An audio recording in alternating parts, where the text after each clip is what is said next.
Стерлитамаке на трехлетнюю девочку напал американский стаффорд. Собака из разряда бойцовских пород. Родители, которые находились рядом, и очевидцы в течение нескольких минут не могли оттащить разъяренное животное. Сейчас пострадавшая девочка находится в больнице. Ее навестил наш корреспондент, а также отыскала хозяина собаки. Подробнее в материале Анастасии Чебаевой. Даже у 4 взрослых мужчин не сразу получается вырвать ребенка из пасти разъяренной собаки. Став мертвой хваткой, впился в бедро трехлетней девочки. Спустя время подходит хозяин, мужчина с голым торсом. После того, как собаку удалось оттащить, малышку вместе с родителями увезли в больницу. Давай, не бойся. Потихоньку надо учиться, давай. Ребенка заново. Давай.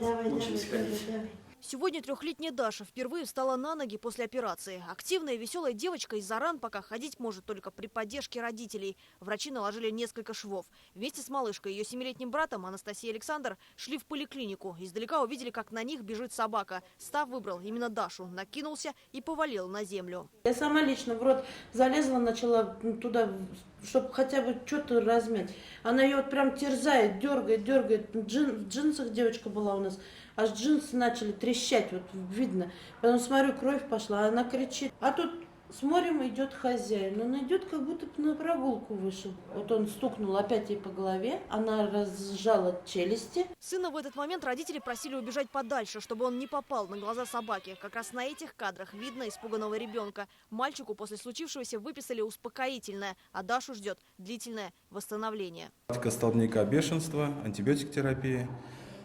На данный момент состояние ребенка с положительной динамикой, продолжает лечение в детском хирургическом отделении. Укус бойцовской собаки могли бы впоследствии быть серьезнее. Сейчас семья обратилась в полицию. Они хотят, чтобы хозяин пса понес наказание.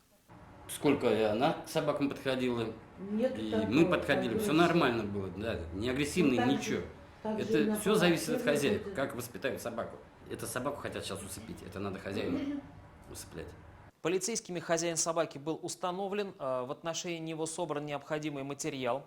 Сейчас врачи устанавливают степень тяжести телесных повреждений, которые причинены ребенку. И после этого в отношении хозяина собаки будет принято решение о привлечении его к административной либо к уголовной ответственности.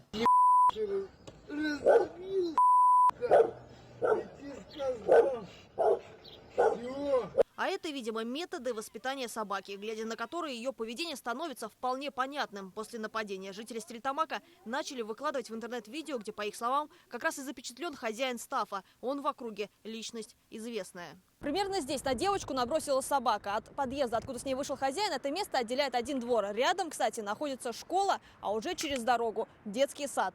Соседи мужчины рассказали, что часто видят его гуляющим с псом, но на собаке не всегда есть намордник или поводок. А однажды и вовсе из-за Стафа люди не могли попасть домой. Было у нас такое даже, что он оставлял ее привязанной в подъезде и закрывались. Бухают. Но вот уже сколько дней их не видно, чтобы они выходили или по двору, или что. Дома хозяина собаки не оказалось, но нам удалось разыскать мужчину, Александра. Ситуацию в подъезде он, кстати, объяснил тем, что дал знакомому погулять со Стафом. А его самого в этот момент неожиданно на сутки задержали сотрудники полиции. Друг после променада просто привязал собаку возле двери. Ситуация с нападением, объясняет мужчина, он тоже не виноват. Собака неожиданно выбежала из квартиры, когда зашел сосед. Сильно бить нельзя собаку, потому что будет цеплять сильнее. Поэтому как-то аккуратно попытались разнять. Естественно, я взял, выбежал-то. И ни веревки, ни ошейника, ничего, ни палки с собой, ни баллончика не взял. Потихоньку он на меня агрессировал, тоже это было видно. Оплошности никакой не было, это уже что-то с собакой случилось. Потому что я не шел специально, не пьяно, не травил. То, что я дома там выпивший был, это я дома был. Он выбежал, я не травил ни на кого. Виновата собака, считает мужчина, и даже готов ее усыпить, если потребует. Но родители хотят не этого, а наказания для хозяина. Дети после такого могут начать бояться собак, говорят они. Даша сейчас, например, уверена, что на нее напал пес ее родного дяди. Тоже Став, внешне идентичный. И о собаке, с которой она раньше с радостью играла, малышка не хочет и слышать. Анастасия Чебаева, Ильнур Ямагулов, Александр Бочкарев. Новости. Стерлитамак.